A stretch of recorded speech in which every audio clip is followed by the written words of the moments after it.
Mr. Moses yet. He said, well, I said, I'm not happy with Mr. Moses because after he has used me, after we have talked since last time we went to this and that, he didn't even follow up, he didn't even call me. And that is not even a big deal, but Mr. Moses will be added later. Let us conclude on what is doable. Maybe I should wait till later to go to my platform to raise this money. He now said, okay, he's going to call me back. Lẹ́yìn tí wọ́n máa pè mí padà, wọ́n ti had Yeye Kudi mọ́kànlá àti Mr. Moses, and that was my first time to talk to Yeye Kudi. And I appreciated that. I said, Mommy, I've been following your program. I like it. Good to talk to you for the first time, and the rest, we started the conversation and so on. And Yeye Kudi said, Mr. Moses, Prime Bossman has briefed him on what is happening. That Kilo Shele, when they explain for that Prime Boy will be have Prime Boy will need problem. Spending this, spending that, and the rest, I was able to give that woman and some update that the money will be raised now, once we get it according to him, it will come out. And he said, am I sure that the money, I said, that is what he told me, more than 2 car. And then, okay, we will raise the money. But I wanted the family that he basoro. But they knew well, I know of 2. One, a boy, to just civil servant. Hold on. Uncle me, hold on. Yeah. But it is Moses that facilitated the phone call to those guys in the police station. Because he got talk about phone here. Which call? Which call? Wọ́n ní ẹ phone call tí gbogbo yín ní pẹ̀lú àwọn boys yẹn. Wọ́n ní Moses ló facilitate nínú prison gbà yẹn. Èmi ò mọ phone call tán sọ o.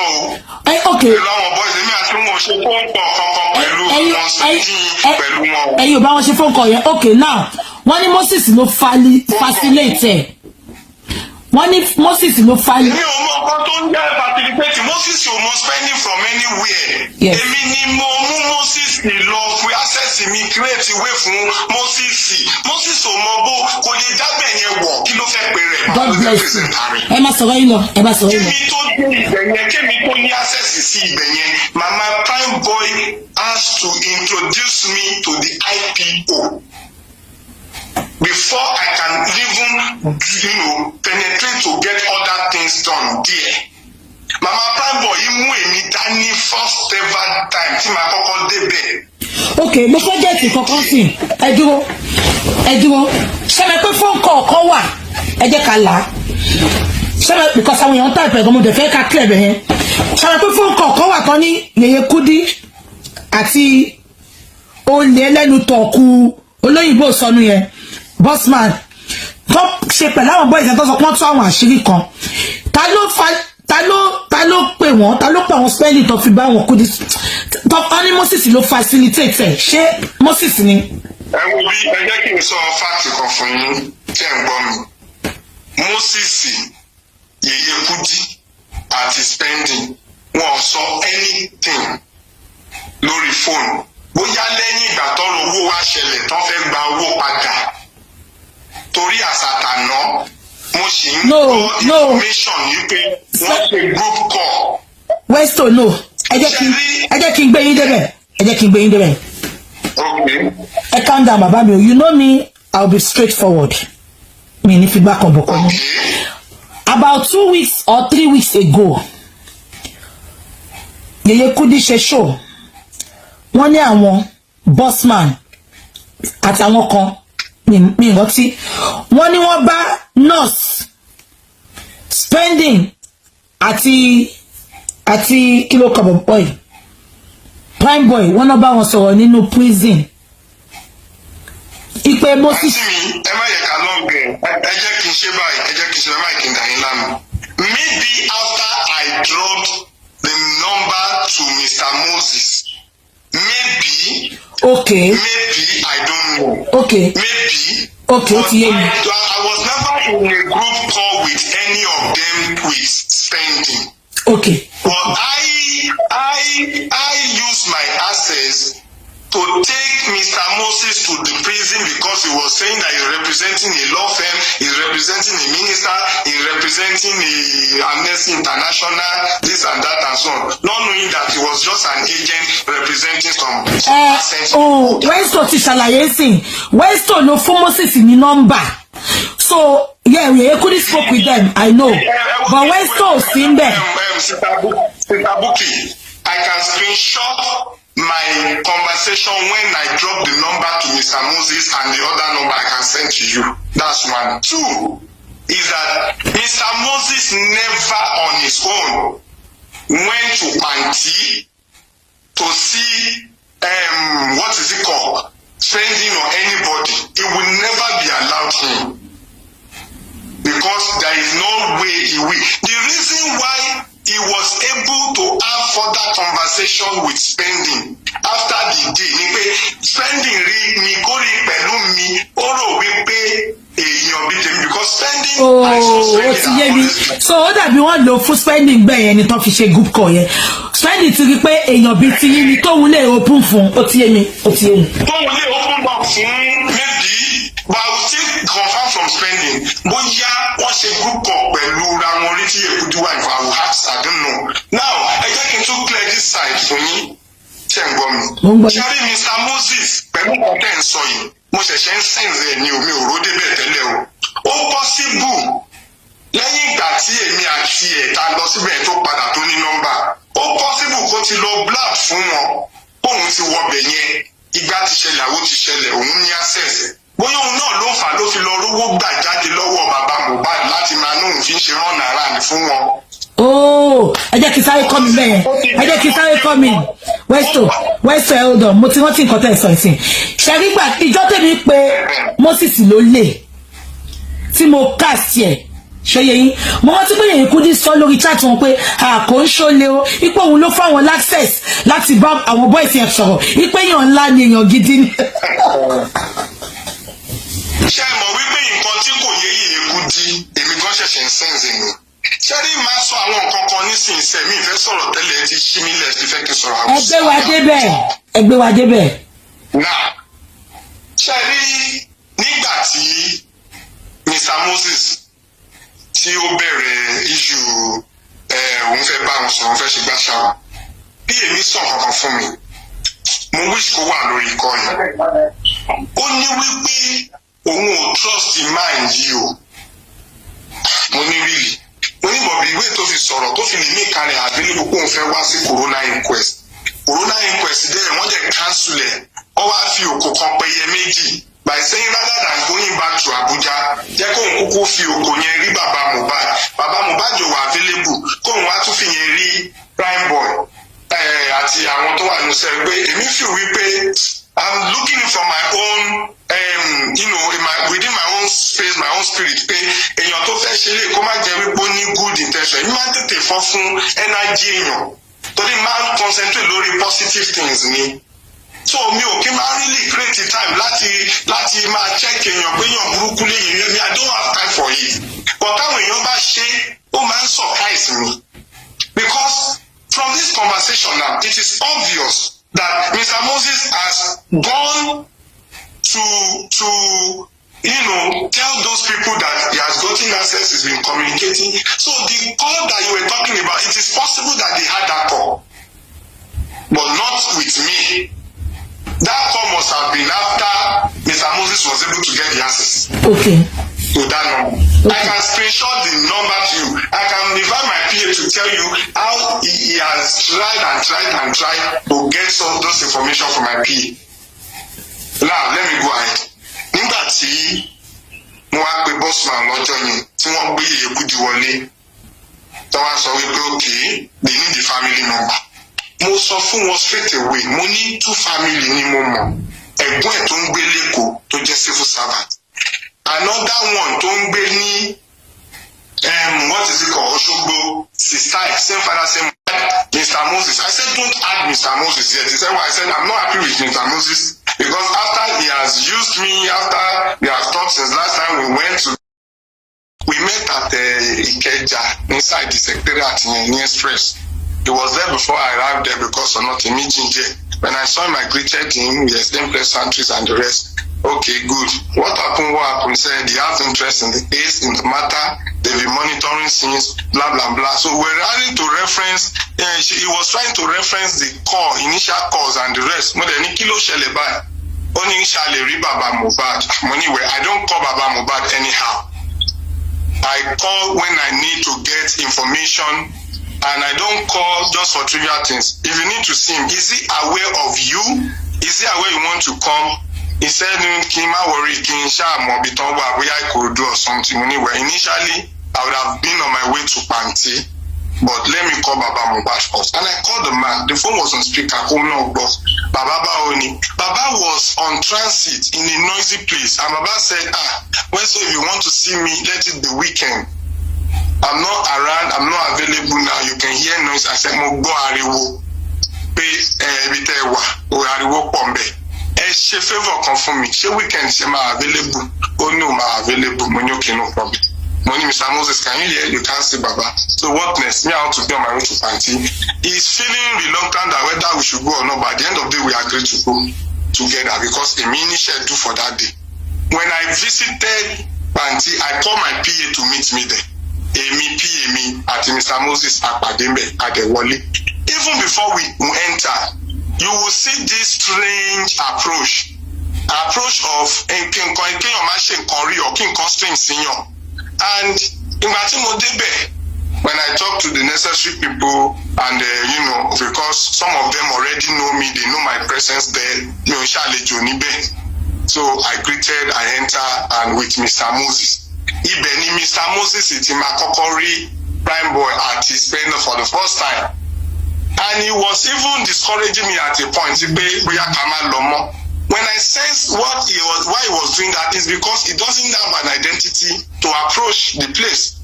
Kò ní identity, kò ní any recommendation tó máa fi wọbẹ̀, tó máa fi make a request yẹn. So ó pẹ̀lú nǹkan tó ṣe ń lọ́ra láti lọ in the first place. So when I was down, like, it's not a big deal, let's go. I know I can always find my way around the place and the rest. So kò jọ pé mo encourage kò jọ pé mo fún ní confidence. Because ordinarily kò ní nǹkan tó fẹ́ lọ sọ́nbẹ̀, kò dẹ̀ ní nǹkan tó máa sọ tó máa fi allow ẹ̀ tó máa fi fún access. So ó lò mí as access ni láti débẹ̀. Ó lò yín as access, kò ṣòun ló mọ̀, kò ṣòun ló ṣiṣẹ́ fún wọn directly. Kò sọ̀rọ̀ rí wọn mọ́ rí. As a matter of fact, when I got there on that day, Baba Prime Boy was available, the lawyers were there, and so on and so forth. Even the lawyers were so reluctant to relate because they don't really know what this, that visitation is meant for. Kò mọ̀ wọ́n rí. As a matter of fact, kò bá wọn sọ̀rọ̀. Èmi ni mo ṣẹ̀ṣẹ̀ introduce pé these are interested person from Abuja and who represent the law firm kan they are into this and that. They are because of bó ṣe introduce ẹ sí ara ẹ sí mi bí gbà pé àwọn làwọn wà in charge of lawyer and so on. In fact, mo believe wọn gbà kan pé bóyá àwọn kan náà ń gba lawyer fún Baba Mohbad because wọ́n ṣe present ara wọn, oh my God, pẹ̀lú àwọn boss man yẹn bẹ́ẹ̀ ni pé Baba Mohbad ò lè jẹun ọ̀ntì tán bá sọ pé kó jẹun. They made me understand that they painted it in such a way pé àwọn làwọn decide nǹkan tí bàbá yẹn máa ṣe, bàbá yẹn ò lè ṣe anything without them. The mistake I did is that I didn't even further check on the Baba to see Baba Shema one Nigba Shema Lagbaja Shema Tamido. And I think I didn't do that, but that's that aside. Níjọ́ yẹn, Spend wá béèrè ọ̀rọ̀ kan lọ́wọ́ mi. Ó ní ẹ̀gbọ́n, who is this person? Well, they are interested group. He's representing an interested group. If he came from Abuja, as a matter of fact, based on what he's saying, the flight is going to look just to come and see to this issue and the rest. Ṣé mo pé Mr. Moses pè mí sẹ́yìn, mo fi Ọlọ́run búra tí mo bá parọ́ mọ́ Mohbad, you are not alive. I know your spirit is strong. Your spirit should deal with me if I'm lying. Ẹ mọ̀ pé pè mí sẹ́yìn, Mr. Moses ní I'm not a lawyer o, mi ń ṣiṣẹ́ fún lawyer o, òun ṣiṣẹ́ l'Abuja, òun lásẹ̀sì sáwọn ọ́fíìsì kan, bóyá ó sọ̀rọ̀ Amnesty International kan báwọn lè kọ lẹ́tà síbẹ̀, òun lè ṣe kíni. Mo wá ṣẹ̀ṣẹ̀ rí bí ẹni pé ó ṣẹ̀ṣẹ̀ fẹ́ mọ tó ṣẹlẹ̀ láti máa fi mọ where to go, láti máa fi mọ what to do. láti máa ṣẹ̀ṣẹ̀ wá máa sọ pé kìnnì kan ti pè mí rí gan sórí kọ́ bóyá lórí live mi ní TikTok tó ń sọ wípé we can sign a petition and the mo wá níta ló fẹ́ kọ petition ó ní àkàrà mo ní èmi ni máa sign èmi Jaloba family ni. Why should I be the one to sign petition in what name or as what? My own job is to do a professional work and do investigation and let the public be aware of the update of all these proceedings. I don't have any other interest. Tí ó bá di ọ̀la tó bá find the Baba Mohbad guilty, Baba Mohbad should go and face the warrant. The prime boy and the spending we are trying to take out of the cell. If tomorrow the court and anyone is saying that they are guilty, they should go and face the law. Why must I now be the one using my name to sign petition for anybody? Until the court has convicted these people, none of them deserve to be treated like an animal. We went and dine in our home to do things. They deserve the same thing. That is my interest, nothing else. Now, nígbà tí ó wá di ọjọ́ yẹn tí a wà ń bẹ̀, a sọ̀rọ̀ ayíntara àṣìgbàṣàwò, mo wá rí pé ó ń kánjú lóun fẹ́ máa lọ. Èmi dẹ̀ ni mi lè kúrò ń bíbá because nǹkan tó gbé èmi wá síbí rèé. So ó fi èmi àti bí èmi lẹ̀ síbẹ̀ lọ́jọ́ yẹn ó dẹ̀ lóun máa pè mí. Even said he might send me something, I should forward my account number, well done, I will update other people and the rest. Ó ṣàlọ́ lọ́jọ́ yẹn. Kó tó lọ, mo sọ fún spending àti prime boy, mo ní prime boy issue tiẹ̀ ti rí tí ó ti soft. Spending, I'm going to talk to. Even the nurse called me to say, Westo, kí ni mo ṣe fún yín? Tẹ́ bá ti wá síbi iṣẹ́ torí mo jẹ́ obìnrin, ẹ tẹ̀ kí n ta sí mi.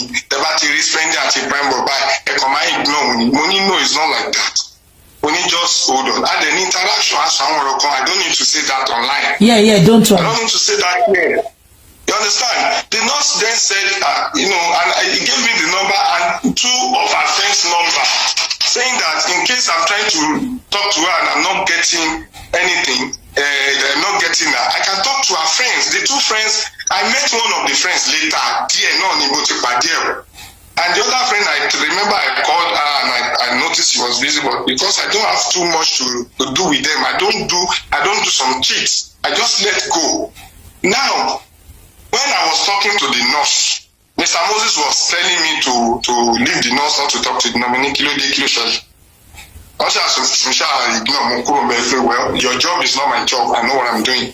Now, nígbà tí Mr. Moses wá fẹ́ máa lọ tó dágbére, ó wá sọ pé okay, nọ́mbà tó ń bá máa bá sọ̀rọ̀, nọ́mbà family, nọ́mbà lawyer, nọ́mbà ìgbà, nọ́mbà àwo nǹkan kan, anyway, no problem. P mi gba àwọn numbers yẹn, ó keep ẹ̀. Mr. Moses ní kó forward ẹ̀ sóhun later, ìyẹn lòun ti gbọ́. Mr. Moses lọ, he left there and he left me there. I left that place around maybe 7:30 to 8. And I was trying to look for where I would sleep before I later got a place to sleep that day. Now, the next day, I was calling Mr. Moses that he didn't even check on me to ask me when I left that place, what happened here, Westo ma binu, she next day gone abijo keta. I did the next day, like the next day. Kima binu kiniko. I should tell my PA that he has dropped a message for her to do some things to him, that I should remind him, that I should remind her. I said, really? I said, okay. And I called my PA. What is happening? Mr. Moses said he dropped a message for you. What message? That one now told me that he said I should forward spending number, forward spending brother's number, forward spending family's number, all the contact that spending gave. And I told that one that, why is he sending me to you to forward it? Why is he not asking me what he wants? Like, okay. And I told that one, don't ever try it. If you do it, there'll be problem. And he said, no problem. And I called Mr. Moses again to say, I've talked to my PE. This is what he said. This is what she said. This is what she said. Why can't you ask me for what you want? Why ask him? To cut it short, I forwarded that number of lawyer and the number of someone's message me. I just remember I sent two numbers to spending number and one other person's number. Maybe the brother. Okay. To cut the long story short, we met that. Don't ever try it. If you do it, there'll be problem. And he said no problem. And I'll call Mr. Moses again to say, I've talked to my PE. This is what she said. This is what she said. This is what she said. Why can't you ask me for what you want? Why ask him? To cut it short, I forwarded that number of lawyer and the number of someone's on my own message. I just remember I sent 2 numbers to spending number and one other person's number. Maybe the brother. Okay. Spending brother don't she share any civil servant. Okay. Báwo lọ̀rọ̀ owó ṣe wá jẹ́ mo fẹ́ ọ̀rọ̀ owó yẹn gangan là. No, I'm coming now. Hold on now. Okay. Ẹ má jẹ́ ká rush. Okay, bàbá. Mo ń bọ̀ ẹni sùúrù. Okay. Bẹ́ẹ̀ ilẹ̀ pè mí ẹ kú mọ̀ pé mi kì í fẹ́ sọ̀rọ̀. But tí n bá dẹ̀ ti fẹ́ sọ̀rọ̀ báyìí. Ẹ kúkú sọ bẹ́ẹ̀ni ẹ bá fẹ́. Let me just because I have some things I really want to.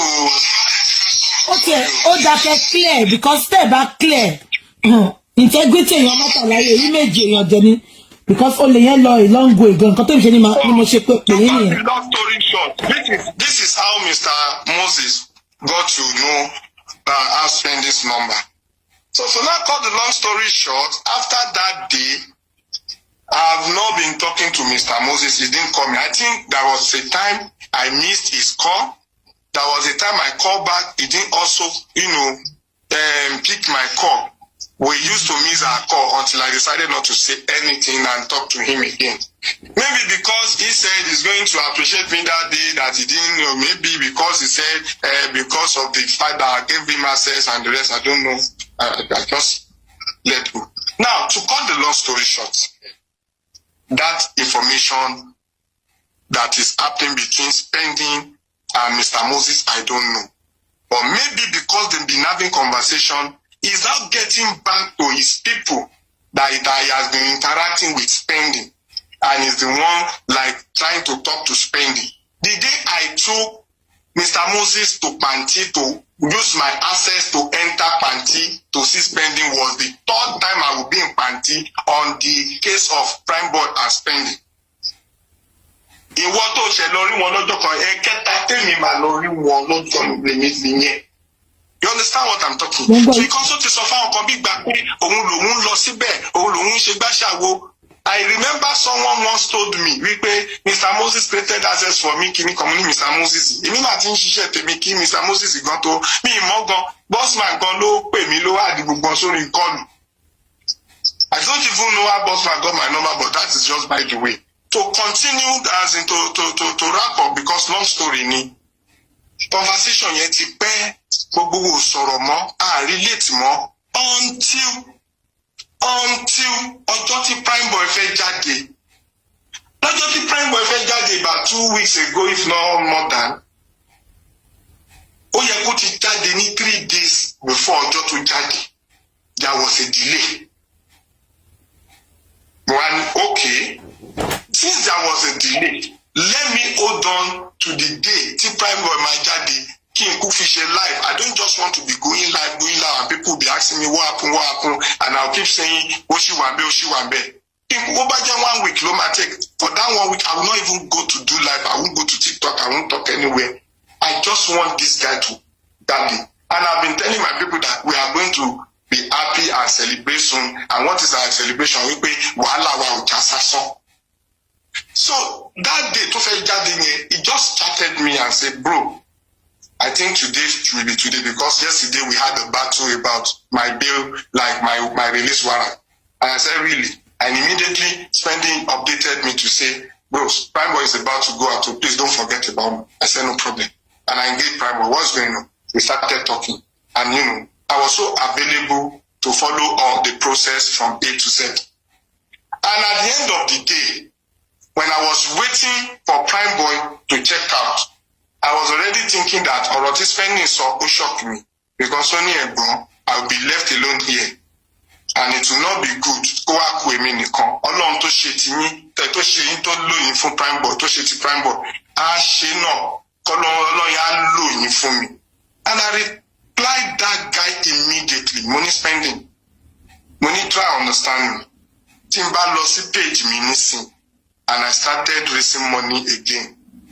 People who contributed for Prime Boy will still continue to ask me questions, but glory be to God, he's on his way out. Tobati Bota, trust me, Oroma do so, and people can now appreciate the fact that waste. It will be very, very easy for them to do more for you, especially. But then no problem. I don't know how a call about boss man came. I remember I said, it's been a while, bro. Anything. The first thing boss man told me is that, man, Westo, man, the reason is this, man. I introduced you to some group, man. I noticed the group are trying to claim you, man, and I decided to go my own, man. And when you understand the group, what I noticed is that you normally talk with me before you've not been talking to me. And say, no, that's not a problem. That's not a problem. How are you doing? What's up? What are you doing? You go see what's up. I never like on Facebook. Monica, see what's up to pay presently as I talk to you. Any moment from now, Prime Boy will be out. Say, no, it's good. Please don't announce it yet. We need to provide an hotel. We need to provide him a Lucky Beach. We need to provide him a Aja Beach. Okay. He has to be in a safe place. When you go, interest in me seeing it. I wish he's spending on Jack Dubai. It would have been so sweet. Because spending only needs some things, one or two things to come out. And he said, what? I said, well, as far as I'm concerned, it's money. And the 3 shorty, according to spending, are completed.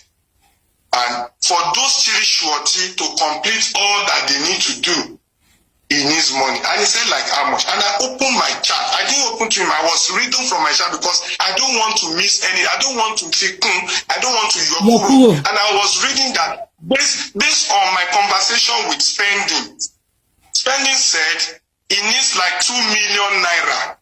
But if he can get 1.5 with what he has tried to do now, it will go a long way and they will be able to process what they need to process for him to be out.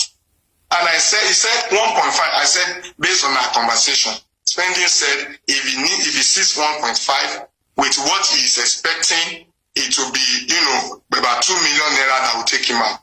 At the end of the day, now said, okay. That won't be a problem because we have a way to do that. In which way?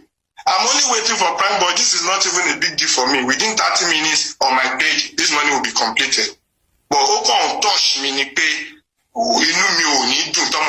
Christmas ni Benny. No. If we can raise that money, that means it won't be there to Christmas. I said, I hope so.